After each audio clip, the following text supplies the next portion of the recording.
Story time audio ബുക്സിലേക്ക് എല്ലാവർക്കും സ്വാഗതം.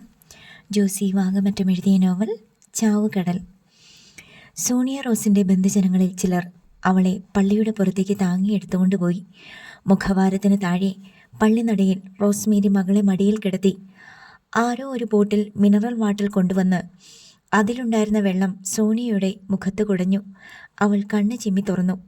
ഇതിനിടയിൽ പള്ളിക്കുള്ളിൽ ചില തർക്കങ്ങൾ നടക്കുന്നുണ്ടായിരുന്നു. ശൗര്യക്കുട്ടിയാണ് ഈ കുഴപ്പങ്ങൾക്കെല്ലാം കാരണമെന്ന് റോയി സൈമൺ വികാരിയച്ഛനോട് പരാതിപ്പെട്ടു. സൈമൺ തരകൻ്റെ ബന്ധുക്കൾ ഒത്തുകൂടി. ശൗര്യ എന്തിനു പള്ളിയിൽ വന്നെന്ന് അവർ അന്യോന്യം തിരക്കി. സൈമൺ തരകൻ്റെ പക്ഷത്ത് നിന്ന് ക്ഷണിച്ചിട്ടുണ്ടായിരുന്നോ? അതല്ലെങ്കിൽ അറക്കൽ ചാർലിയുടെ വീട്ടിൽ നിന്ന് ക്ഷണമുണ്ടായിരുന്നോ? ചാർലി സേവിയറിനോട് തിരക്കിയപ്പോൾ തങ്ങളുടെ ഭാഗത്തു നിന്ന് ക്ഷണിച്ചിട്ടില്ലെന്നും ശൗര്യ കുഴപ്പമുണ്ടാക്കാൻ വേണ്ടി മനഃപൂർവ്വം വന്നിരിക്കുകയാണെന്നും അയാൾ പറഞ്ഞു. എൻ്റെ മോളുടെ കല്യാണം മുടക്കുമെന്ന് അവൻ പലതവണ ഭീഷണിപ്പെടുത്തിയിട്ടുണ്ട്. വീട്ടിൽ വന്ന് വെല്ലുവിളിച്ചിട്ടുണ്ട്. ഫോണിൽ കൂടിയും ഭീഷണിപ്പെടുത്തിയിട്ടുണ്ട്. എങ്കിൽ അവനെ വെറുതെ വിടരുത്. അവൻ്റെ കൈയും കാലും തല്ലി ഒടിക്കണം. നമ്മൾ ഇത്രയും പേരില്ലേ? ചെറുപ്പക്കാർ ആവേശഭരിതരായി. പള്ളിക്കകത്ത് വെച്ച് അക്രമമൊന്നും വേണ്ട, ഇത് ദേവാലയമാണ്. വികാരിയച്ഛൻ വിലക്കി. പള്ളിയുടെ പുറത്തോട്ട് അവൻ ഇറങ്ങി വരുമല്ലോ, അന്നേരം ഞങ്ങൾ കണക്ക് തീർത്തോളാം. ശൗര്യയാണ് കല്യാണം മുടക്കിയതെന്ന് എന്താ തെളിവ്? അച്ഛൻ ചോദിച്ചു. അവനെ കണ്ട് പേടിച്ചിട്ടാ എൻ്റെ മോള് സമ്മതമല്ല എന്ന് പറഞ്ഞത്. അതുവരെ ഒരു കുഴപ്പവും ഇല്ലായിരുന്നു അച്ചു. അച്ഛനും കണ്ടതല്ലേ. മനസ്സമ്മതത്തിന് തയ്യാറായിട്ടല്ലേ അവൾ പള്ളിയിലോട്ട് വന്നതും ഡാൻഡസിനൊപ്പം ഇവിടെ നിന്നതും. അവൻ എന്തിനു പള്ളിയിൽ വന്നു? ആരെ ക്ഷണിച്ചിട്ട്? ചാർലി രോഷാകുലനായി. ഞാൻ അവനോട് സംസാരിക്കാം. വികാരിയച്ഛൻ സമാധാനിപ്പിക്കാൻ ശ്രമിച്ചു. ശൗര്യ കുറച്ച് മാറി നിന്ന് മറ്റു 2 പേരോട് എന്തൊക്കെയോ സംസാരിക്കുകയും ചിരിക്കുകയും ചെയ്യുന്നുണ്ടായിരുന്നു. വികാരിയച്ഛൻ അടുത്തേക്ക് വരുന്നത് കണ്ട് അവൻ സംഭാഷണം നിർത്തി ബഹുമാനത്തോടെ ഒതുങ്ങി നിന്നു. ശൗര്യക്കുട്ടി, നിന്നെപ്പറ്റി ഞാൻ നല്ലതും കേട്ടിട്ടുണ്ട്, ചീത്തയും കേട്ടിട്ടുണ്ട്. അത് കാരണം നീ എങ്ങനത്തവനാണെന്ന് എനിക്ക് ശരിക്കും അറിഞ്ഞുകൂടാ. സ്നേഹിക്കണവർക്ക് ഞാൻ നല്ലവനാണച്ചോ, ദ്രോഹിക്കണവർക്ക് ഞാൻ മഹാ ചീത്തയാ.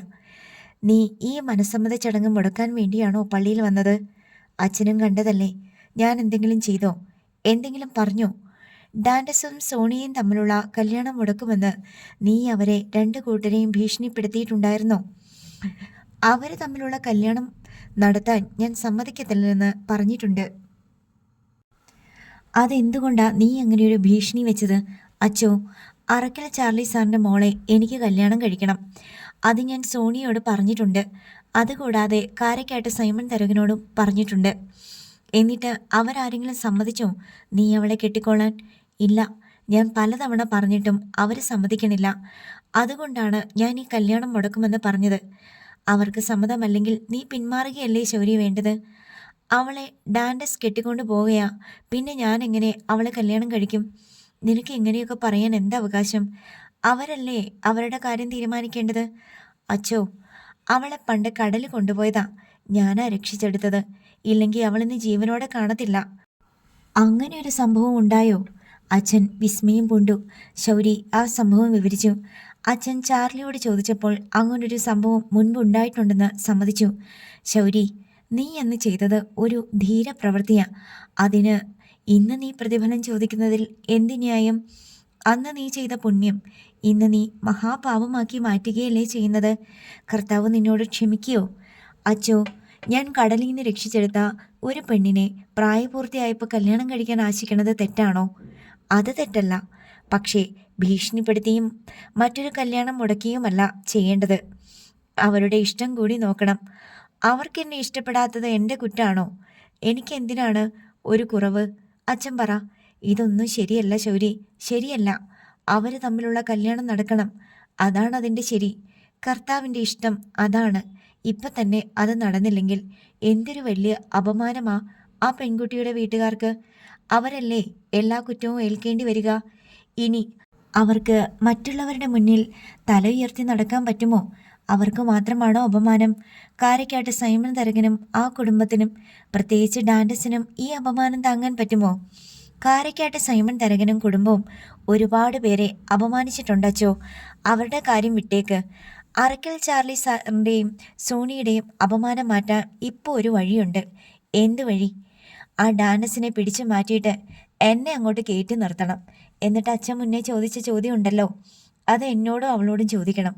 അപ്പോൾ എല്ലാ നാണക്കേടും തീരും. ശൗര്യയുടെ പരിഹാര നിർദ്ദേശം കേട്ട് അച്ഛൻ അന്തം വിട്ടു. പള്ളിക്കുള്ളിൽ അമർഷത്തിൻ്റെ ശബ്ദങ്ങൾ ഉയർന്നു. അവൻ്റെ കാരണക്കുറ്റി നോക്കി ഒരെണ്ണം പൊട്ടിക്കച്ചോ. തെമ്മാടി, പോക്കൃത്തരം പറയുന്നതിനും വേണ്ടി ഒരു ശേല്. അറക്കൽ ചാർലി സേവ്യറിൻ്റെ ജ്യേഷ്ഠൻ സ്റ്റാൻലി സേവ്യർ പറഞ്ഞതിനോട് പൊതുവെ അനുകൂല പ്രതികരണങ്ങളുണ്ടായി. ശൗരി, നീ പറയുന്നതൊന്നും ശരിയല്ല. ഇങ്ങനൊരു ന്യായം ഒരിടത്ത് കേട്ടുകേൾവി പോലുമില്ല.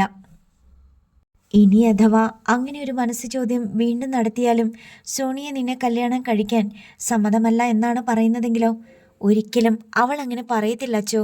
അച്ഛനൊന്ന് ചോദിച്ചു നോക്ക്.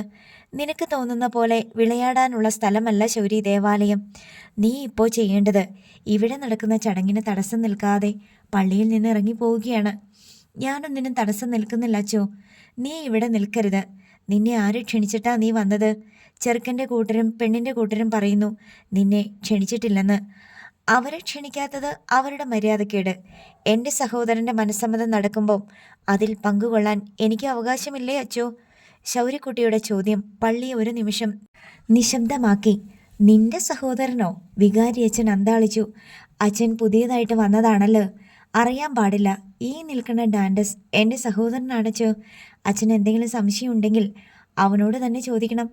അല്ലെങ്കിൽ അവൻ്റെ തന്തയോട് ചോദിക്കണം. അതുമല്ലെങ്കിൽ നാട്ടുകാരോട് ചോദിക്കണം. എന്നിട്ടും വിശ്വാസം വന്നില്ലെങ്കിൽ നമുക്ക് DNA ടെസ്റ്റ് നടത്തി നോക്കാം.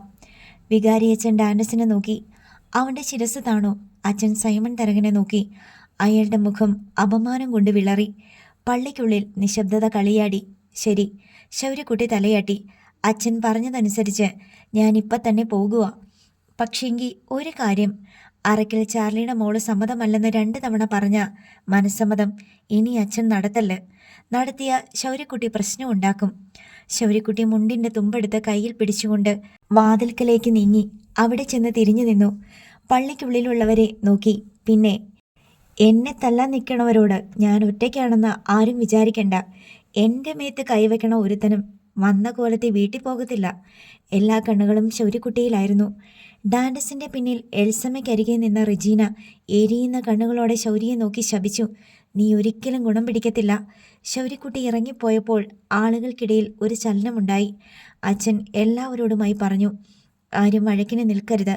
സമാധാനമായി പിരിഞ്ഞു പോകണം.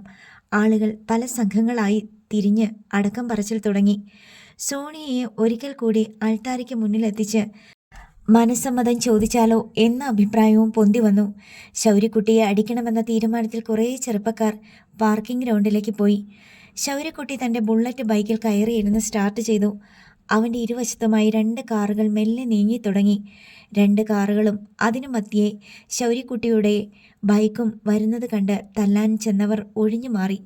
ശൗര്യക്കുട്ടി അവർക്ക് നേരെ കൈ ഉയർത്തി കാട്ടിയിട്ട് പാർക്കിംഗ് ഗ്രൗണ്ട് വിട്ട് ഓടിച്ചു പോയി.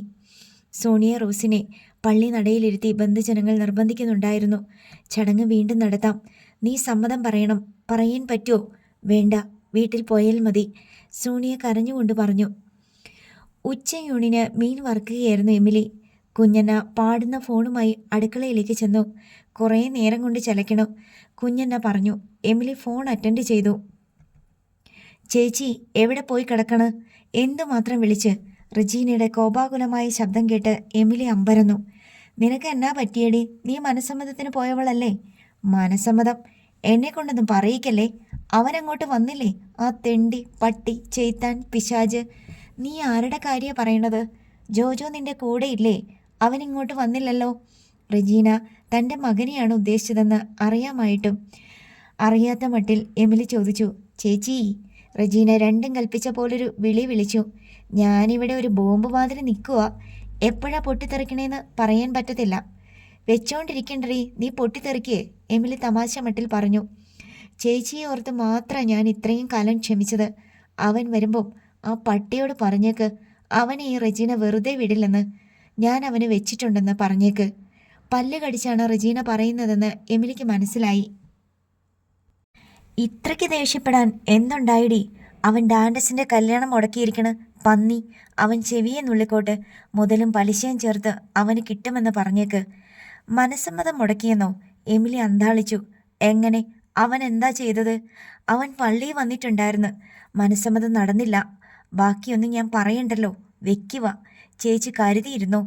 എടി റെജീനെ, വെക്കല്ലേ, ഞാൻ ചോദിക്കട്ടെ. ഫോൺ കട്ടായി കഴിഞ്ഞു. എമിലി അതും പിടിച്ച് അന്തം വിട്ടു നിന്നു. എന്നതാടി എമിലി? കുഞ്ഞെന്നെ തിരക്കി. സൈമൺ മുതലാളിൻ്റെ മകൻ്റെ മനസ്സമ്മതം മുടങ്ങിയെന്ന്. ശൗര്യക്കുട്ടി അത്രയും മുടക്കിയത്. അത് പിന്നെ അവൻ മുന്നേ പറഞ്ഞതല്ലേ. ശൗര്യക്കുട്ടി പറഞ്ഞ പിന്നെ അതിന് അപ്പീലുണ്ടോ? കുഞ്ഞെന്നയ്ക്ക് കേട്ട വാർത്ത ഇഷ്ടപ്പെട്ടു. എന്നാലും പള്ളി വെച്ചൊരു മനസ്സമ്മതം മുടക്കുക എന്ന് വെച്ചാ. എൻ്റെ എമിലി, അവൻ നിന്നോട് പറഞ്ഞതല്ലേ അറക്കൽ ചാർലി സാറിൻ്റെ മോളെ അവന് കെട്ടണമെന്ന്? എമിലി മറുപടി പറയും മുമ്പേ ഭൂമി കിടുങ്ങിടുങ്ങുന്ന പോലൊരു ശബ്ദം കേട്ടു. ശൗര്യക്കുട്ടിയുടെ ബുള്ളറ്റ് മോട്ടോർ സൈക്കിൾ വരികയാണ്. ദാ അവൻ്റെ കാര്യം പറഞ്ഞതല്ലേ ഉള്ളൂ, അവൻ എത്തിയല്ലോ, കുഞ്ഞെന്നെ പറഞ്ഞു. ശൗര്യക്കുട്ടി വീട്ടുമുറ്റത്ത് ബുള്ളറ്റ് നിർത്തി ഇറങ്ങി സിറ്റൗട്ടിലേക്ക് കയറി വന്നു. എമിലി വാതിൽക്കലെത്തി. അമ്മ, വിശക്കണ്, ചോറ് തന്നേ.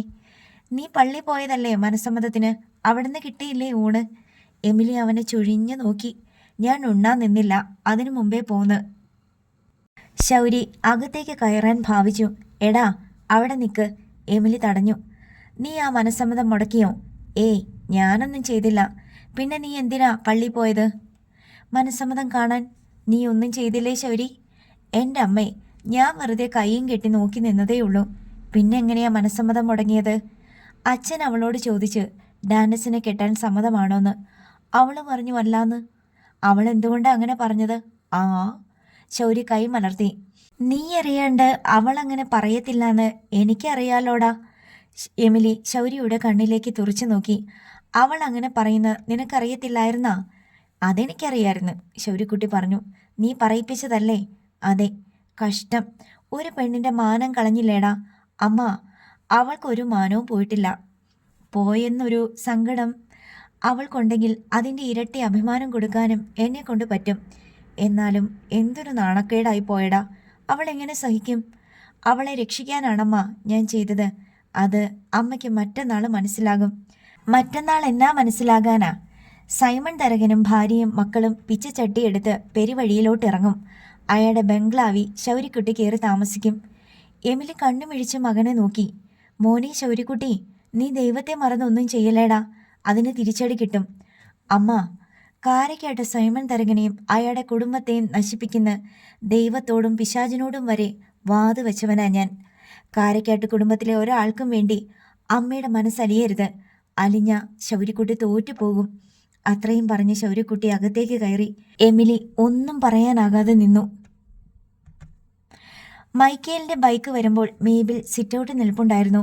മൈക്കേൽ ബൈക്കിൽ ഇരുന്നു കൊണ്ട് തന്നെ അവളോട് പറഞ്ഞു. മനസ്സമ്മതം നടന്നില്ല. മേബിളിൻ്റെ നെഞ്ചിനുള്ളിലൊരു കൊള്ളിയാൻ മിന്നി. എന്താണ് സംഭവിച്ചതെന്ന് ചോദിക്കാൻ ഭാവിച്ചെങ്കിലും അവൾക്ക് ശ്വാസം കിട്ടിയില്ല. വികാരിയച്ഛൻ സമ്മതം ചോദിച്ചപ്പോൾ സോണിയ റോസ് സമ്മതമല്ലെന്ന് പറഞ്ഞു. മേബിൾ ചോദിക്കാതെ തന്നെ മൈക്കേൽ പറഞ്ഞു. എന്നിട്ട് ബൈക്കിൽ നിന്നിറങ്ങി. ശൗര്യക്കുട്ടി ഉണ്ടായിരുന്നു പള്ളിയിൽ. പക്ഷെങ്കിൽ അവനൊന്നും ചെയ്തില്ല. ചുമ്മാ കയ്യും കെട്ടി നോക്കി നിന്നതേ ഉള്ളൂ. എന്നിട്ടും എല്ലാവരും പറയണത് ശൗര്യക്കുട്ടി മുടക്കിയെന്ന. മേബിൾ കൂടുതൽ കേൾക്കാൻ നിന്നില്ല. വേഗം ആ വീടിനുള്ളിലേക്ക് പിന്തിരിഞ്ഞോടി. അവളുടെ മുറിയിലെ ചുമരിൽ ഘടിപ്പിച്ച രൂപക്കൂടിനുള്ളിലെ വേളാങ്കണ്ണി മാതാവിൻ്റെയും അർത്തുങ്കൽ പുണ്യാളച്ചൻ്റെയും കൊച്ചു പ്രതിമകൾക്ക് മുമ്പിൽ എരിഞ്ഞുകൊണ്ടിരുന്ന മെഴുകുതിരികൾ അവൾ ഊതി അണച്ചു. ഇരുട്ടത്തിരിക്ക്, എനിക്ക് കാണണ്ട. തൊണ്ടയിടറിക്കൊണ്ട് അവൾ പറഞ്ഞു. ഞാൻ എന്തോരം പറഞ്ഞതാ, കേട്ടില്ലല്ലോ?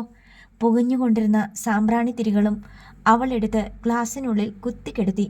ലൈസാമയും മൈക്കേലും വാതിൽക്കൽ വന്ന് നോക്കിയപ്പോൾ അവൾ കട്ടിലിരുന്ന് തേങ്ങുകയായിരുന്നു. നിനക്ക് എന്നാ പറ്റിയടി? ലൈസാമ ചോദിച്ചു. ഒന്നും പറ്റിയില്ല, പോ.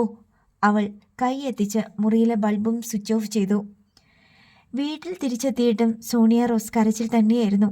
അവളുടെ കരച്ചിൽ അടങ്ങിയിട്ട് വേണം എന്തെങ്കിലും ചോദിക്കാനെന്ന് കരുതി ബന്ധുക്കൾ കാത്തിരുന്നു. എന്തുകൊണ്ടാണ് അവൾ പള്ളിയിൽ വെച്ച് മനസ്സമ്മതം നിഷേധിച്ചത് എന്ന് ആർക്കും അറിയില്ല. ശൗര്യക്കുട്ടി ഭീഷണിപ്പെടുത്തിയിട്ടാണെങ്കിൽ തീർച്ചയായും അവനെതിരെ പോലീസിൽ പരാതി നൽകണമെന്നും കേസിന് പോകണമെന്നും ശക്തമായ അഭിപ്രായമുണ്ടായി. സംഭവിച്ചിരിക്കുന്ന അപമാനം വലുതാണ്. സ്വയം അപമാനിതയാവുക മാത്രമല്ല സോണിയ റോസ് ചെയ്തിരിക്കുന്നത്, മനസ്സമ്മതത്തിന് വന്ന ഡാൻഡസിനെയും അവൻ്റെ കുടുംബത്തെയും ബന്ധുജനങ്ങളെയും അപമാനിച്ചു. പെണ്ണിൻ്റെ വീട്ടുകാർക്ക് തല്ലുകൊള്ളാതെ പള്ളിയിൽ നിന്ന് തിരിച്ചു പോരാൻ കഴിഞ്ഞത് ശൗര്യക്കുട്ടി ഈ സംഭവത്തിൽ ഇടപെട്ടിട്ടുണ്ടെന്നുള്ള ബലമായ സംശയം നിലനിൽക്കുന്നതിനാലാണ്. എന്നിരുന്നാലും സമ്മതമല്ല എന്ന് പുരോഹിതൻ്റെയും ബന്ധുമിത്രാദികളുടെയും പുരുഷാരത്തിൻ്റെയും മുന്നിൽ പറഞ്ഞ വാക്കിന് ഒരു ഉത്തരം നൽകിയേ തീരൂ. സോണിയ റോസിൻ്റെ കരച്ചിൽ തെല്ലൊന്ന് ശമിച്ചപ്പോൾ ചാർലിയും റോസ്മേരിയും സോണിയയുടെ അങ്കിൾമാരും ആൻറ്റിമാരുമെല്ലാം അവൾ കിടക്കുന്ന കിടക്കയ്ക്ക് ചുറ്റും നിന്നു. പള്ളിയിൽ വെച്ച് നീ എന്തുകൊണ്ടാ സമ്മതമല്ലെന്ന് പറഞ്ഞത്? റോസ്മേരിയുടെ സഹോദരൻ ജോഷി ജോർജ് ചോദിച്ചു. അപ്പോൾ വീണ്ടും സോണിയയ്ക്ക് കരച്ചിൽ വന്നു. ഈ കരച്ചിലൊക്കെ നിർത്ത്. കുറേ നേരമായല്ലോ തുടങ്ങിയിട്ട്. ഞങ്ങളാരും ഒന്നും ചെയ്തിട്ടില്ലല്ലോ. തന്നെത്താൻ ഓരോ കുഴപ്പമുണ്ടാക്കി വെച്ചിട്ട് ചുമ കരഞ്ഞാൽ മതിയോ? സോണിയ റോസ് പുതപ്പിനറ്റം കൊണ്ട് കണ്ണും മുഖം തുടച്ചു. നാണക്കേട് മാത്രമാണോ? രൂപ എത്ര ലക്ഷമാ പാഴായിപ്പോയത്. കമ്മ്യൂണിറ്റി ഹാൾ, പന്തൽ, സ്റ്റേജ്, ഡെക്കറേഷൻ, സദ്യ എല്ലാം നീ ഒറ്റയൊരുത്തിയുടെ വാക്ക് കാരണം. സോണിയ പിന്നെയും കണ്ണും മൂക്കും തുടച്ചു. എന്തെങ്കിലും ഒന്ന് പറ. ചോദിക്കുന്നവരോട് ഞങ്ങൾക്ക് സമാധാനം പറയണ്ടായോ? ജോഷി ജോർജിന് ക്ഷമ കിട്ടു. നിനക്ക് അവനെ വേണ്ടാഞ്ഞിട്ട് പറഞ്ഞതാണോ, അതോ ശൗര്യക്കുട്ടിയെ പേടിച്ചിട്ട് പറഞ്ഞതാണോ? ശൗര്യക്കുട്ടിയെ പേടിച്ചിട്ടാ, സോണിയ പറഞ്ഞു. അവനെ പേടിക്കാൻ എന്താ കാരണം? എന്നോട് പറഞ്ഞിട്ടുണ്ടായിരുന്നു പള്ളിയിൽ വെച്ച് മനസ്സമ്മതം ചോദിക്കുമ്പോൾ സമ്മതമല്ലെന്ന് പറയണമെന്ന്. നിന്നെ അവൻ ഭീഷണിപ്പെടുത്തിയോ? ആ. എന്നിട്ട് എന്തുകൊണ്ട് നീ നിന്റെ പപ്പയോടും മമ്മിയോടും പറഞ്ഞില്ല? പറയരുതെന്ന് ഭീഷണിപ്പെടുത്തി. ഉടനെ നീ അങ്ങ് പേടിച്ചു. മനസ്സമ്മതം നടന്നാൽ കല്യാണം കഴിക്കാൻ ഡാൻഡസ് ജീവിച്ചിരിക്കില്ലെന്ന് പറഞ്ഞു. ഇതൊക്കെ നേരത്തെ പറയണ്ടേടി. ഇവിടെ പോലീസില്ലേ, കോടതിയില്ലേ? അവൻ എപ്പോഴാ നിന്നോട് പറഞ്ഞത്? ഫോണിലാണോ അതോ നേരിട്ടാണോ? നേരിട്ട് പറഞ്ഞതാ. എവിടെ വെച്ച്? ഇവിടെ വന്നിട്ടുണ്ടായിരുന്നു. ഇവിടെയോ? ചാർലി സേവ്യർ നെറ്റി ചുളിച്ചു. മിനിഞ്ഞാന്ന് രാത്രി എൻ്റെ റൂമിൽ വന്നു. ശൗര്യക്കുട്ടിയുടെ ഡ്യൂപ്പാണെന്ന് പറഞ്ഞു. എന്നിട്ട് എന്തുകൊണ്ടാണ് നീ പപ്പയോടും മമ്മിയോടും പറയാഞ്ഞത്? പേടിച്ചിട്ടാ. ശൗര്യക്കുട്ടിയെ പേടിക്കണം, ചെയ്യുമെന്ന് പറഞ്ഞാൽ ചെയ്യും. ഡാൻഡസിന് ഒരാപത്തം വരില്ലേ എന്ന് വിചാരിച്ചിട്ടാ ഞാൻ. നീ ഇങ്ങനെയൊരു പൊട്ടി. നിനക്ക് എന്തിനാടി വിദ്യാഭ്യാസവും വിവരവും? നീ അപ്പോഴേ വിവരം പറഞ്ഞിരുന്നെങ്കിൽ ശൗരി ഇപ്പം സബ്ജയില്ല. അതൊന്നും നടക്കില്ല പപ്പ. ശൗര്യക്കുട്ടി ആ നേരത്ത് പുറംകടലിൽ ഫിഷിംഗ് ബോട്ടിലായിരുന്നു. പിന്നെ നിന്നെ ഭീഷണിപ്പെടുത്തിയതോ? അത് ഡ്യൂപ്പാണെന്നല്ലേ പറഞ്ഞത്? ഡ്യൂപ്പായിരുന്നോ? അല്ല. പക്ഷേ നമ്മൾ പരാതിയും കൊണ്ട് ചെല്ലുമ്പോൾ ശൗര്യക്കുട്ടി കടലിലായിരുന്നെന്ന് പറയും. ഡ്യൂപ്പിനെ അയച്ചിട്ടില്ലെന്ന് പറയും. ഡ്യൂപ്പില്ലെന്ന് പറയും. നീ പറയണം അത് ഡ്യൂപ്പല്ലായിരുന്നു, ശൗര്യക്കുട്ടി തന്നെയായിരുന്നെന്ന്. പക്ഷേ പപ്പ, ശൗര്യക്കുട്ടി കടലിലായിരുന്നു എന്നുള്ളതിന് തെളിവ് കൊണ്ടുവരുമല്ലോ. അപ്പോൾ എന്തു ചെയ്യും? ചാർലിയും ബന്ധുജനങ്ങളും മുഖത്തോട് മുഖം നോക്കി. ശൗര്യക്കുട്ടി തന്ത്രജ്ഞനാണെന്ന് ചാർലിക്കറിയാം. അവന് അധികാര സ്ഥാനങ്ങളിൽ സ്വാധീനമുണ്ട്. പോലീസിനെ എപ്പോഴും സ്വപക്ഷത്ത് നിർത്തിയിരിക്കുകയാണ്. നന്നായി ഹോംവർക്ക് ചെയ്തിട്ടാണ് അവൻ ഓരോന്നും പ്ലാൻ ചെയ്യുന്നത്. അതെല്ലാം പോട്ടെ, പള്ളിയിൽ വെച്ച് സമ്മതം പറയാൻ നിനക്ക് തടസ്സമൊന്നുമില്ലായിരുന്നല്ലോ. അവൻ നിന്നെ കണ്ണുരുട്ടി കാണിച്ചോ? ജോഷി ജോർജ് ചോദിച്ചു. സമ്മതം പറയായിരുന്നു, പക്ഷേ എന്നാലും കല്യാണം നടക്കില്ലെങ്കിലേ. ശൗര്യക്കുട്ടി ഡാൻഡസിനെ എന്തെങ്കിലും ചെയ്യും.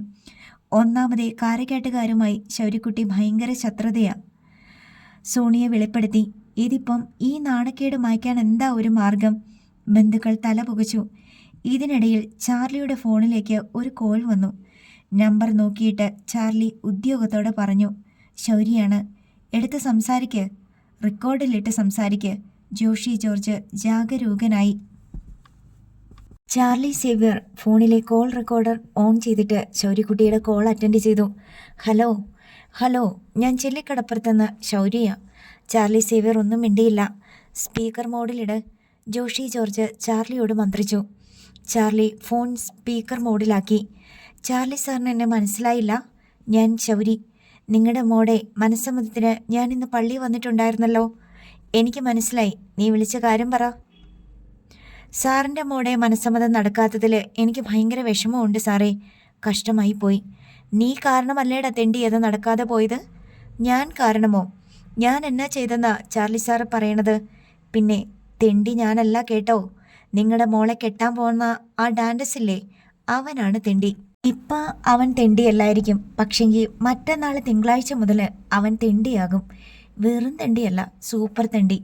ശൗര്യക്കുട്ടി പറയുന്നത് ചാർലിയുടെ ചുറ്റും നിൽക്കുന്നവർക്ക് കേൾക്കാം. നീയല്ലേ എൻ്റെ മോളുടെ കല്യാണം മുടക്കിയത്? മനസ്സമ്മതം ചോദിക്കുമ്പോൾ സമ്മതമല്ലെന്ന് പറയണമെന്ന് നീ അവളെ ഭീഷണിപ്പെടുത്തിയില്ലായിരുന്നോ? ഞാനോ? എപ്പോഴ്? എന്ന്? എങ്ങനെ? വ്യാഴാഴ്ച രാത്രി നീ ആരും കാണാണ്ട് അവളുടെ റൂമിൽ ഒളിച്ചു കയറി വന്നില്ലേ? വ്യാഴാഴ്ച രാത്രി ഞാൻ കടലിപ്പണിക്ക് പോയിരുന്നല്ലോ. നേരം വെളുത്തപ്പോഴാണല്ലോ കര പറ്റിയത്. ഇതെന്നാ വർത്തമാനമാ ചാർലി സാറ് പറയണത്? നീ നിന്റെ ഡ്യൂപ്പിനെ അയച്ചതാണെന്നും പറഞ്ഞല്ലേ വന്നത്? എനിക്ക് ഡ്യൂപ്പോ? മമ്മൂട്ടിക്കും മോഹൻലാലിനുമൊക്കെ ഡ്യൂപ്പുണ്ടെന്ന് കേട്ടിട്ടുണ്ട്. ചെല്ലിക്കടപ്പുറത്തെ മീൻപിടുത്തക്കാരന് ഡ്യൂപ്പോ? ചാർലി സാറേ, ഞാൻ ശൗര്യയെ സംസാരിക്കണത്, സിനിമാ നടനല്ല. എൻ്റെ മകള് പറഞ്ഞല്ലോ നീ തന്നെ നിന്റെ ഡ്യൂപ്പാണെന്നും പറഞ്ഞു വന്നെന്നും ഭീഷണിപ്പെടുത്തിയെന്നും. സാറിൻ്റെ മകള് സോണിയ റോസ് ആണെങ്കിൽ അവൾ അങ്ങനെ ഒരിക്കലും പറയത്തില്ല. 2 തവണ അവളുടെ ജീവൻ രക്ഷിച്ചവനായി ശൗര്യക്കുട്ടി. ഒന്ന് അവള് കൊച്ചായിരുന്നപ്പോൾ കടലിൽ വീണ് മുങ്ങിപ്പോയി. ഞാനാ നീന്തിച്ചെന്ന് രക്ഷിച്ചത്. 2 ഡാൻഡസിനെ കഞ്ചേരി നടന്ന രാത്രിയിൽ താഴെ വീണ അവളെ എല്ലാവരും കൂടെ ചവിട്ടിക്കൊന്നതാ. ഞാനാ വാരിയെടുത്ത് തുമ്പോളി കടപ്പുറത്ത് കൊണ്ടുപോയി ശ്വാസം വീണ്ടെടുത്ത് കൊടുത്തത്. അവൾ ഒരിക്കലും എനിക്കെതിരെ പറയത്തില്ല. അവൾ ചിലപ്പോൾ പേടി സ്വപ്നം കണ്ടതായിരിക്കും. എൻ്റെ മകൾ എൻ്റെ അടുത്ത് തന്നെ നിൽപ്പുണ്ട്. ഞാൻ അവൾക്ക് കൊടുക്കാം, അവൾ തന്നെ പറയും. ചാർലി സോണിയയുടെ നേർക്ക് ഫോൺ നീട്ടി. ഭയചകിതയായി. ഫോൺ വേണ്ട എന്ന് അവൾ കൈ വീശി വിലക്കി. നീ എന്തിനാ മോളെ പേടിക്കുന്നേ? നീ സംസാരിക്ക്. ചാർലി മകളുടെ കയ്യിലേക്ക് ഫോൺ ബലമായി വെച്ചു കൊടുത്തു. സംസാരിക്ക്. ഹലോ സോണിയ വിക്കി. ഹലോ സോണി മോളെ. നിനക്ക് എന്നാ പറ്റിയടി കൊച്ചേ? നീ ഏതാണ്ട് പിച്ചും പേയും പറയണമെന്ന് നിന്റെ പപ്പ പറയണ്. ഡാൻഡസും നീയും തമ്മിലുള്ള കല്യാണം നടന്നാ ഞാൻ ഡാൻഡസിനെ കൊന്നുകളയുന്ന നിന്നെ ഞാൻ ഭീഷണിപ്പെടുത്തിയ?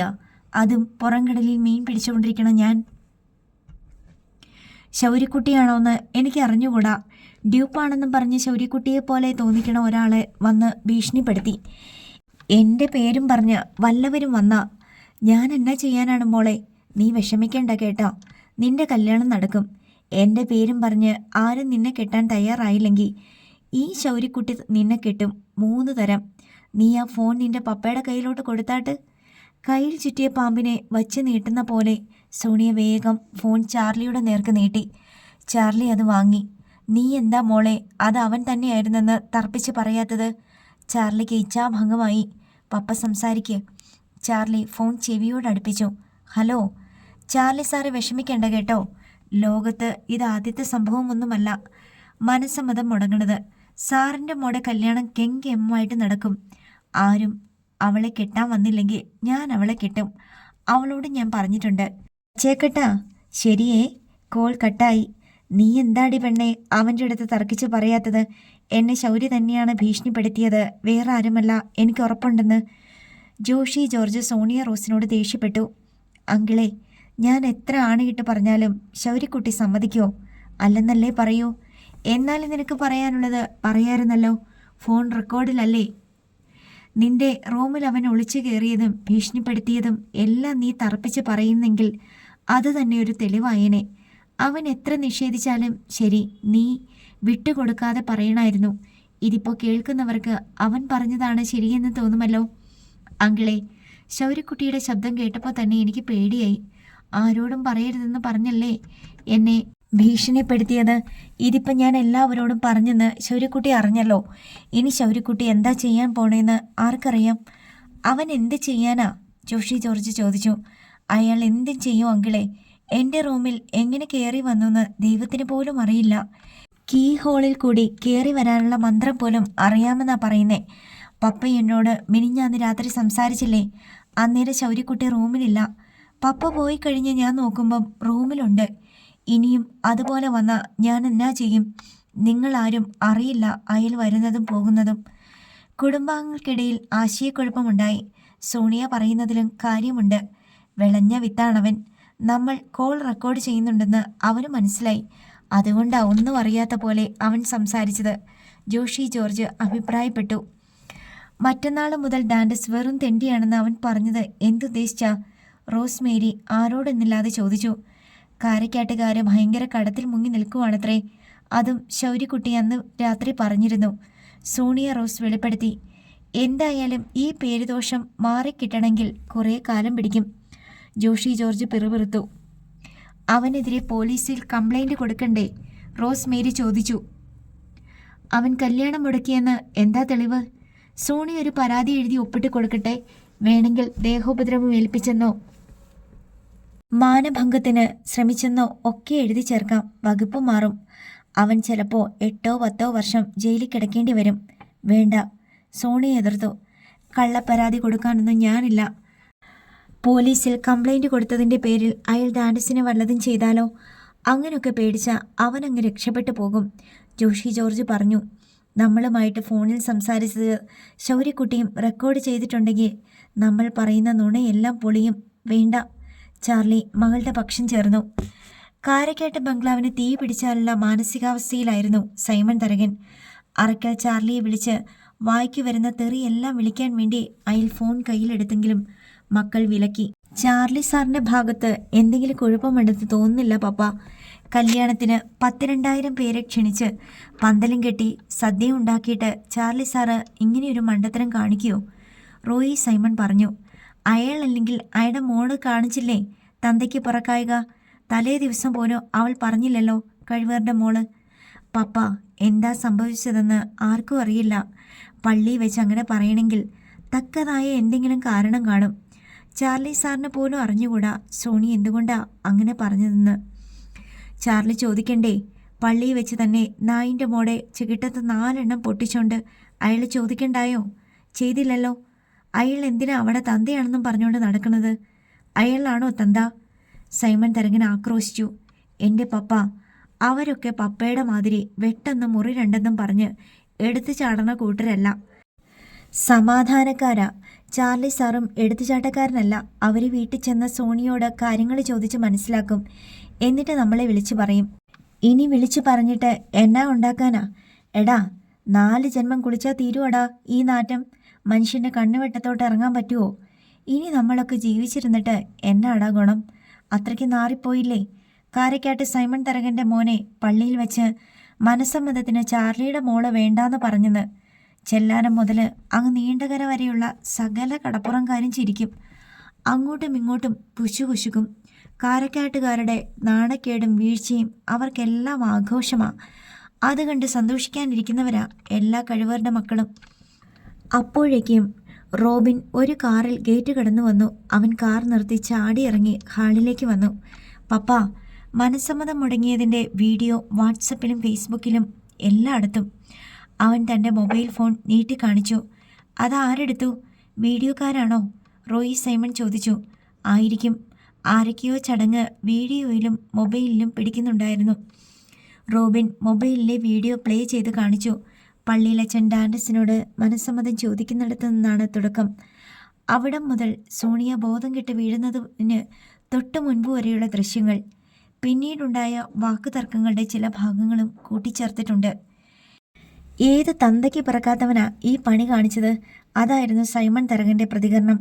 എൻ്റെ മാതാവേ, ഇനി ഇത് ലോകം മുഴുവൻ കാണുമല്ലോ. ഇനി ജീവിച്ചിരിക്കുന്നതിനേക്കാൾ ഭേദം ചത്തേക്കുന്നതാ. എൽസമ്മ നെഞ്ചത്ത് കൈ വെച്ച് വിലപിച്ചു. ഇതിനിടയിൽ സൈമൺ തരകൻ്റെ ഫോണിലേക്കൊരു കോൾ വന്നു. സൈമൺ തരകൻ ഫോൺ എടുത്തു നോക്കി. Charlie Xavier. Simon Tharakan call attend ചെയ്തു. എടാ ചാർലി, നീ ചെവിയെ നുള്ളിക്കോടാ. എന്നെ, എൻ്റെ മകനെയും എൻ്റെ കുടുംബക്കാരെയും മാനം കെടുത്തിയ നിനക്ക് നിൻ്റെ മോൾക്ക് ഞാൻ വെച്ചിട്ടുണ്ടടാ. കാരക്കാട്ട് സൈമണെ നിനക്ക് ശരിക്കറിയില്ല. പപ്പ സംസാരിക്കുന്നത് കേട്ട് ഡാൻഡസ് ഞെട്ടിപ്പോയി. സൈമൺ ചേട്ടാ, സൈമൺ ചേട്ടൻ കുറച്ച് മര്യാദയ്ക്ക് സംസാരിക്കണം. എൻ്റെ തെറ്റുകൊണ്ടല്ല പള്ളി വെച്ച് ഇങ്ങനെയൊക്കെ സംഭവിച്ചത്. കാര്യം എന്താണെന്നറിയാതെ വായിക്ക് വരുന്നതൊക്കെ വിളിച്ചു പറഞ്ഞാൽ അതൊന്നും തിരിച്ചെടുക്കാൻ പറ്റത്തില്ലെന്ന് ഓർക്കണം. എറിഞ്ഞ കല്ലും പറഞ്ഞ വാക്കും ഒരുപോലെയാ. എനിക്ക് പറയാനുള്ളത് കൂടി കേട്ടിട്ട് സൈമൺ ചേട്ടൻ വെകിളി പിടിക്ക്. എന്നാൽ പിന്നെ താനങ്ങ് പറഞ്ഞു തൊലയ്ക്കടോ. സൈമൺ തരകൻ ചീറി. എൻ്റെ മോള് വെറുതെയല്ല നിങ്ങളുടെ മോനെ കെട്ടാൻ സമ്മതമല്ലെന്ന് പള്ളിയിൽ വെച്ച് പറഞ്ഞത്. നിങ്ങളുടെ മോൻ്റെ ജീവനെ ഓർത്താ. ഡാൻഡസിന് വേണ്ടിയാ. അതെന്ത് കോപ്പിലെ വർത്തമാനമാ ചാർലി താൻ പറയണത്? എൻ്റെ മോനെ കൊണപ്പെടുത്താൻ വേണ്ടി തൻ്റെ മോള് പള്ളിയിൽ വെച്ച് 12,000 പേര് കണ്ടോണ്ടും കേട്ടോണ്ടും നിൽക്ക് എൻ്റെ മോനെ തള്ളി പറഞ്ഞെന്നാ. എൻ്റെ വായിന്ന് വല്ലതും കേക്കല്ല ചാർലി. എൻ്റെ മോള് പള്ളിയിൽ വെച്ച് മനസ്സമ്മതം പറഞ്ഞ നിങ്ങളുടെ മകൻ ഡാൻഡസിനെ കൊന്നുകളയുമെന്ന് ശൗരി അവളെ ഭീഷണിപ്പെടുത്തിയിട്ടുണ്ടായിരുന്നു. താലികെട്ട് കല്യാണത്തിൻ്റെ അന്ന് വരെ ഡാൻഡസ് ജീവനോടിരിക്കത്തില്ലെന്ന്. ആ ചെറ്റ അങ്ങനെ പലതും പറയും. അത് കേൾക്കാനിരിക്കുകയാണോടോ താനും തൻ്റെ മോളും? എൻ്റെ മോള് പേടിച്ചു പോയി സൈമൺ ചേട്ടാ. അവൾക്ക് മനസ്സമ്മതത്തേക്കാൾ വലുത് ഡാൻഡസിൻ്റെ ജീവനാ. ശൗരി അവളെ എപ്പോൾ ഭീഷണിപ്പെടുത്തി? മനസ്സമ്മതത്തിൻ്റെ 2 ദിവസം മുമ്പ്. അങ്ങനെ ഭീഷണിപ്പെടുത്തിയെങ്കിൽ പോലീസിന് പരാതി കൊടുക്കുകയല്ലേടോ വേണ്ടത്?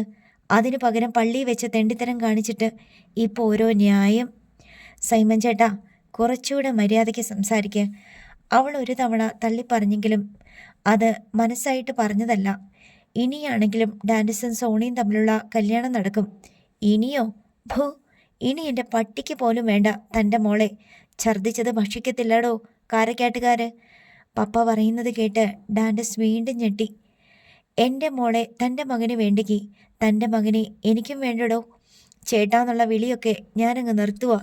താൻ ആരാണെന്നാ തൻ്റെ വിചാരം? താൻ പണ്ട് ആനപ്പുറത്ത് ഇരുന്നിട്ടുണ്ടായിരിക്കും. ഇപ്പം തൻ്റെ പൃഷ്ഠത്തിൽ അതിൻ്റെ തഴമ്പ് മാത്രമേ ഉള്ളടോ. ആനയില്ല തനിക്ക്. ആ ശൗരിക്കുട്ടി പറഞ്ഞത് എന്താണെന്ന് തനിക്കറിയാവോ? മറ്റന്നാൾ താനും തൻ്റെ കുടുംബവും റോഡിലിറങ്ങി തെണ്ടുമെന്ന്. ഒരു തെണ്ടിയുടെ മോന് എൻ്റെ മോളെ കൊടുക്കാൻ ഇനി ഞാൻ തയ്യാറല്ല. നമ്മൾ തമ്മിലുള്ള എല്ലാ ബന്ധവും ഇവിടം കൊണ്ട് തീരുക. വെക്കട്ടെ. 4-5 മുഴുത്ത തെറികൾ ഒന്നിച്ചു വന്നതിനാൽ അതിലേത് പറയണമെന്നറിയാതെ സൈമൺ തരകൻ വിക്കി. അപ്പോഴേക്ക് കോളും കട്ടായി. പന്ന നായിൻ്റെ മോൻ പേടിത്തൂറൻ ഫോണും കട്ട് ചെയ്തിട്ട് ഓടി. അവൻ്റെ വീട്ടിൽ ചെന്ന് തെറി പറയാൻ എനിക്കറിയാം. ഇങ്ങനെയൊക്കെയാണോ പപ്പ മാന്യന്മാരോട് സംസാരിക്കേണ്ടത്? ഡാൻ്റെ സമർഷത്തോടെ ചോദിച്ചു. ഞാൻ ഇങ്ങനെ സംസാരിച്ചാ ശീലിച്ചത്. ഇന്നേ വരെ ഏത് പുല്ലനോടും ഇങ്ങനെയും സംസാരിച്ചിട്ടുള്ളൂ. ഇനിയും ഇങ്ങനെ തന്നെ സംസാരിക്കും. അല്ലെങ്കിൽ കാരക്കേട്ട് സൈമൺ തരകൻ ചത്തിട്ട് രണ്ടാമതൊരു ജന്മം ജനിക്കണം. സൈമൺ തരകൻ യാതൊരു വിട്ടുവീഴ്ചയ്ക്കും തയ്യാറല്ലെന്ന് വെളിപ്പെടുത്തി. അതിനുശേഷം റോബിൻ്റെ കയ്യിൽ നിന്ന് കാറിൻ്റെ കീ ചെയിൻ വാങ്ങി മുറ്റത്തിറങ്ങി കാർ ഓടിച്ച് ഗേറ്റ് കടന്നുപോയി. തിങ്കളാഴ്ച ശൗരിക്കുട്ടി രാവിലെ തന്നെ കുഞ്ഞന്നയോടും എമിലിയോടും ഒരുങ്ങിക്കൊള്ളാൻ പറഞ്ഞു. എവിടെ പോകാനാണെന്ന് നീ പറഞ്ഞില്ലല്ലോ? എമിലി സംശയത്തോടെ മകനെ നോക്കി. സമയമാകുമ്പോൾ പറയാം. ശൗരിക്കുട്ടിയുടെ കുടുംബാംഗങ്ങളെല്ലാം ഒരുങ്ങി നിന്നു. വിൻസിയെയും ഭർത്താവിനെയും കുഞ്ഞിനെയും ക്ഷണിച്ചു വരുത്തിയിട്ടുണ്ടായിരുന്നു. 10 മണിയോടെ മൈക്കേലും ലൈസാമയും മേബിളും വന്നു ചേർന്നു. ശൗരിക്കുട്ടി ആൻ്റപ്പൻ സേവ്യറോടും മക്കളോടും 11 മണിക്ക് കാരക്കാട്ട് ബംഗ്ലാവിലോട്ട് വരാൻ പറഞ്ഞ് ഏർപ്പാടാക്കി. ശൗരിക്കുട്ടി, നീ ഇനിയെങ്കിലും കാര്യം പറ. കുഞ്ഞന്നയ്ക്ക് ക്ഷമ കെട്ടു. ഇന്ന് കാരക്കാട്ട് ബംഗ്ലാവ് ജപ്തിയാണ് വല്യമ്മച്ചി. അതിന് നമ്മളെന്തിനാ അങ്ങോട്ട് പോണത്? കാരക്കാട്ട് സൈമൺ തരകനെയും കുടുംബത്തിലുള്ളവരെയും അവിടെ നിറക്കി വിട്ട് നമ്മളാണ് അവിടെ താമസിക്കാൻ പോണത്. വിശ്വാസം വരാതെ കുഞ്ഞന്ന കണ്ണുമിഴിച്ചു. നീ എന്നതാ ശൗരിക്കുട്ടി ഈ പറയണത്? കാരക്കാട്ട് ബംഗ്ലാവ് ഇന്നു മുതൽ ശൗരിക്കുട്ടിയുടേതാണമ്മ. അമ്മ വലതുകാലം വെച്ച് അതിനകത്താട്ട് കയറുന്നത് എനിക്ക് കാണണം. അതിനു വേണ്ടിയാ ഞാൻ ഈ കളികളെല്ലാം കളിച്ചത്, ശൗരിക്കുട്ടി പറഞ്ഞു. എമിലി അത് കേട്ട് അന്തം വിട്ടു നിന്നു. തിങ്കളാഴ്ച നേരം വെളുത്തത് മുതൽ സൈമൺ തരകന് അശുഭ സൂചനകളാണ് കിട്ടിക്കൊണ്ടിരുന്നത്. പുലർച്ചെ ഒരു സ്വപ്നം കണ്ടു. സ്വപ്നം എന്നല്ല അതിനെ വിളിക്കേണ്ടത്. കൂത്ത് കിനാവ്. പേക്കിനാവിൽ ഉറക്കമുണർന്നത് വിജനമായ കടത്തിണ്ണയിലായിരുന്നു. കറുത്ത ഒരു കീറപ്പുതപ്പിന് കീഴിൽ എൽസമ്മയും മക്കളും കിടപ്പുണ്ടായിരുന്നു.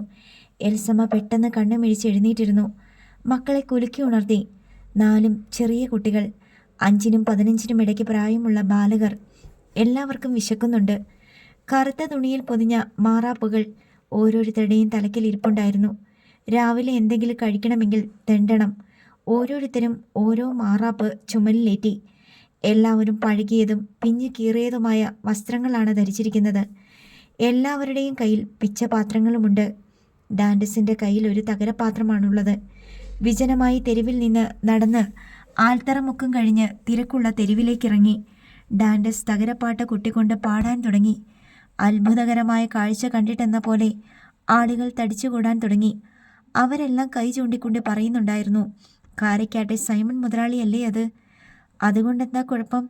ഇവിടം യാചക നിരോധന മേഖലയാണോ? അതോ സൈമൺ മുതലാളിക്കും മക്കൾക്കും തെണ്ടാൻ പാടില്ലെന്നുണ്ടോ? ഇതൊക്കെ എത്രയോ കാലമായി നടന്നുകൊണ്ടിരിക്കുന്നു. ആളുകൾ എന്താണിങ്ങനെ തങ്ങൾക്ക് ചുറ്റും തടിച്ചുകൂടുന്നത്? ഡാൻഡസിൻ്റെ പാട്ട് കേട്ടിട്ടാണോ? വാഹന ഗതാഗതം സ്തംഭിച്ചിരിക്കുന്നു. ഒരു പോലീസുകാരൻ ലാത്തി ചുഴറ്റിക്കൊണ്ടുവന്ന് ഭീഷണിപ്പെടുത്തി. ഇതിവിടെ പറ്റില്ല, വേറെ സ്ഥലം നോക്കിക്കോ. താൻ എൽസമ്മയെയും മക്കളെയും കൂട്ടിക്കൊണ്ട് നടക്കുകയാണ്. പിച്ച തെണ്ടാൻ പറ്റിയ മറ്റേതെങ്കിലും തെരുവ് തേടി. ഒടുവിലെത്തിയത് ചെല്ലിക്കടപ്പുറത്ത്. പെട്ടെന്ന് കടൽ പെരുകുകയും ഭൂമിയിൽ ഇരുട്ട് വ്യാപിക്കുകയും ചെയ്തു. തിരമാലകൾ മുട്ടുകാലുകളിൽ വന്നിടിച്ചു. അപ്പോഴേക്കും സൈമൺ തരകൻ ഉണർന്നു. രണ്ടാമത്തെ അശുഭ സൂചന ഉണർന്നിട്ടും കണ്ണു തുറക്കാൻ പറ്റുന്നില്ല എന്നതായിരുന്നു. എൽസമ്മയെ വിളിച്ചു. എൽസമ്മ പഞ്ഞി റോസ് വാട്ടറിൽ മുക്കി സൈമൺ തരകൻ്റെ കൺപോളകൾ തുടച്ചുകൊണ്ടിരുന്നു. കുറേ കഴിഞ്ഞപ്പോൾ അയാൾക്ക് കണ്ണ് തുറക്കാമെന്നായി. മൂന്നാമത്തെ ദുസ്സൂചന ഫോണിൽ കൂടിയാണ് വന്നത്. ഇന്ന് കാരക്കാട്ട് ബംഗ്ലാവ് ജപ്തിയാണെന്ന് ശൗര്യക്കുട്ടി ചെല്ലിക്കടപ്പുറത്ത് വിളംബരം ചെയ്യുന്നതായി സൈമൺ തരകൻ്റെ ഒരു സിൽവന്തി വിളിച്ചറിയിക്കുകയായിരുന്നു. നാലാമത്തെ ദുസ്സൂചന സൈമൺ തരകൻ എത്ര തവണ വിളിച്ചുവോ അത്രയും തവണയും കൊച്ചിൻ ഫിനാൻസിൻ്റെ ബ്രാഞ്ച് മാനേജർ ബേബി കുരുവിളിയുടെ ഫോൺ സ്വിച്ച് ഓഫ് ആണെന്നായിരുന്നു. ഇതോടെ സൈമൺ തരകൻ പരിഭ്രാന്തനായി. തൻ്റെ വീട് ഇന്ന് ജപ്തിയാണെന്ന് ശൗരി എന്തിനു പറഞ്ഞു നടക്കുന്നു? അവൻ എന്തറിയാം? പലതവണ ജപ്തി നോട്ടീസ് കിട്ടിയെങ്കിലും അപ്പോഴെല്ലാം ബേബി കുരുവിള പറഞ്ഞത് ബാങ്കിൻ്റെ ഹെഡ് ഓഫീസ് അത് മുറ പോലെ ചെയ്യുന്നേ ഉള്ളൂ, ജപ്തിയൊന്നും ഉണ്ടാവില്ല എന്നാണ്. പക്ഷേ ശനിയാഴ്ച മനസ്സമ്മതം മുടങ്ങിയ ശേഷം അറക്കൽ ചാർലി ഫോൺ വിളിച്ചപ്പോഴും ഏതാണ്ട് ഇതേ മട്ടിലൊരു സംഗതി സൂചിപ്പിച്ചിരുന്നു. താനും കുടുംബവും പിച്ചച്ചട്ടിയെടുത്ത് തെണ്ടുമെന്ന് ശൗരി പറഞ്ഞതായി. അതും ഒരു അശുഭ സൂചനയായിരുന്നോ? ഡാൻഡസിൻ്റെ മനസ്സമ്മതം മുടങ്ങിയത് ഇതിനേക്കാളെല്ലാം വലിയ ദുസൂചനയായിരുന്നില്ലേ? സൈമൺ തരകൻ ആൺമക്കളെ വിളിച്ച് മുന്നറിയിപ്പെന്ന പോലെ പറഞ്ഞു. ഇന്ന് നമ്മുടെ വീട് ജപ്തിയാണെന്ന് ആ തന്തയില്ലാ കഴിവേറി ചെല്ലിക്കടപ്പുറത്ത് പറഞ്ഞുകൊണ്ട് നടക്കണ്. നിങ്ങൾ പോയി ഒന്ന് അന്വേഷിച്ചിട്ട് വാ. പോണ വഴിക്ക് ആ ബാങ്ക് മാനേജരെയും ഒന്ന് കണ്ടേക്ക്. അയാൾ 10 മണിക്കല്ലേ ബാങ്കിൽ വരൂ, റോയി സൈമൺ ഓർമ്മിപ്പിച്ചു. ബാങ്കിൻ്റെ മേളിലത്തെ നിലയിലാണല്ലോ അയാളുടെ താമസം. അവിടെ ചെന്ന് കാണ്. പപ്പ, അയാൾ സാറ്റർഡേ വീട്ടിൽ പോയ മൺഡേ ബാങ്ക് തുറക്കുന്ന സമയത്താണ് വരിക. എന്നാൽ നിങ്ങൾ പോയി ഇത് അന്വേഷിച്ചിട്ട് വാ. ഏതാണ് പപ്പ? എടാ, ആ ശൗര്യത്തണ്ടി പറഞ്ഞുകൊണ്ട് നടക്കണത് എന്താണെന്ന്. ഉടൻ തന്നെ ബൈക്കിൽ കയറി മക്കൾ രണ്ടും ചെല്ലിക്കടപ്പുറത്തേക്ക് പുറപ്പെട്ടു. ഇതിനിടയിൽ വേറെയും ചില കോളുകൾ സൈമൺ തരകൻ്റെ ഫോണിലേക്ക് വരുന്നുണ്ടായിരുന്നു. സൈമൺ തരകൻ അവ ഓരോന്നായി അറ്റൻഡ് ചെയ്തു. സൈമൺ തരകൻ്റെ ചില അഭ്യുദയാകാംക്ഷികളാണ് വിളിച്ചത്. ഇന്ന് ജപ്തിയാണെന്ന് അറിഞ്ഞു. എന്തെങ്കിലും നിയമ നടപടി സ്വീകരിക്കുന്നുണ്ടോ? അതാണ് വിളിച്ചവരുടെ ചോദ്യം. ഞാൻ എന്ത് നടപടി സ്വീകരിക്കാനാ? ഇന്ന് ജപ്തിയൊന്നും നടക്കത്തില്ല. സൈമൺ തരകൻ തർക്കിച്ചെങ്കിലും വീടും പുരയിടവും ബാങ്കിന് ഈട് വെച്ചിട്ടുണ്ടെന്ന് സമ്മതിക്കേണ്ടി വന്നു. ഹൈക്കോടതിയിൽ നിന്നൊരു സ്റ്റേ ഓർഡർ വാങ്ങിച്ചു വെച്ചു. ഇല്ലെങ്കിൽ ചിലപ്പോൾ എല്ലാം കൂടെ കയ്യിൽ നിന്നങ്ങ് പോകും. അതൊരു മുന്നറിയിപ്പായിരുന്നു. സൈമൺ തരകൻ ഉടൻ കാറിൽ കയറി ആലപ്പുഴ പോയി വക്കീലിനെ കണ്ട് സംസാരിച്ചു. ഹൈക്കോടതിയിൽ പോയി സ്റ്റേ ഓർഡർ വാങ്ങാനുള്ള സമയം കടന്നു പോയെന്നും ജപ്തി വിധിയായിട്ടുണ്ടെങ്കിൽ അത് തടയാൻ പറ്റില്ലെന്നും വക്കീൽ വെളിപ്പെടുത്തി. എങ്കിലും ഒന്ന് ശ്രമിച്ചു നോക്കാമെന്ന് പറഞ്ഞ് അയാൾ സൈമൺ തരകനെ അല്പമൊന്ന് തണുപ്പിച്ച് തിരിച്ചയച്ചു. 10 മണിയോടെ റോബിനും റോയിയും തിരിച്ചെത്തി. ചെല്ലിക്കടപ്പുറത്ത് ജപ്തിയെക്കുറിച്ച് ആളുകൾ സംസാരിക്കാനുണ്ടെന്ന് അവർ സൈമൺ തരകനെ അറിയിച്ചു. ആ ചെറ്റയാണോ പറഞ്ഞു പരത്തിയത്? അതേ പപ്പ. അത് മാത്രമല്ല, അവനും കുടുംബവും ഇങ്ങോട്ട് മാറി താമസിക്കാൻ തയ്യാറെടുത്ത് നിൽക്കുക. എടാ, പൊട്ടത്തരം വിളിച്ചു പറയാണ്ട് നടക്കണ കാര്യം വല്ലതും പറ. അവിടെ ചെല്ലിക്കടപ്പുറത്തുകാര് ജപ്തി കാണാൻ വേണ്ടി റെഡിയായിട്ട് നിൽക്കുക. സമയമാകുമ്പോൾ ശൗരി അവരെയെല്ലാം കൂട്ടി വിളിച്ചോണ്ട് ഇങ്ങോട്ട് വരുമെന്നാ പറയണത്. ബാങ്കിൻ്റെ ജപ്തി നടന്നാലും ശരി, അവനെങ്ങനെ കിട്ടും നമ്മുടെ വീട്? അത് ബാങ്കുകാരല്ലേ ജപ്തി ചെയ്യണത്? സൈമൺ തരകൻ്റെ ചോദ്യത്തിന് റോബിനും റോയിയും കണ്ണിൽ നോക്കിയതല്ലാതെ മറുപടിയൊന്നും പറഞ്ഞില്ല. ആരും നിസ്സാരമായിട്ട് കാണണ്ട. ശൗരി പറഞ്ഞതാണെങ്കിൽ അതവൻ നടത്തുക തന്നെ ചെയ്യും. എൽസമ്മ മുന്നറിയിപ്പ് എന്നോണം പറഞ്ഞു. 10:30 മണിക്കും ബേബി കുരുവിളയെ വിളിച്ചിട്ട് കിട്ടാഞ്ഞിട്ട് സൈമൺ തരകൻ കാർ ഓടിച്ച് ബാങ്കിലേക്ക് പോയി. അവിടെ എത്തിയപ്പോൾ ബാങ്ക് അടഞ്ഞു കിടക്കുന്നു. 10:30 കഴിഞ്ഞിട്ടും ബാങ്ക് എന്നാ തുറക്കാത്തത്? സൈമൺ തരകൻ സമീപത്തെ കടക്കാരോട് ചോദിച്ചു. അവർ അറിയില്ലെന്ന് കൈമലർത്തി. ഇന്ന് തുറക്കത്തില്ലെന്ന് പറഞ്ഞായിരുന്നോ? ഒന്നും പറഞ്ഞില്ല. സൈമൺ തരകൻ തിരിച്ച് കാറിൽ കയറിയിരുന്ന് ബേബി കുരുവിളയെ വിളിച്ചു. Switched off. എല്ലാം കൂടി കൂട്ടി വായിച്ചപ്പോൾ സൈമൺ തരകനും തോന്നി എന്തോ ആപത്ത് സംഭവിക്കാൻ പോവുകയാണെന്ന്. അടുത്ത ഭാഗം നാളെ.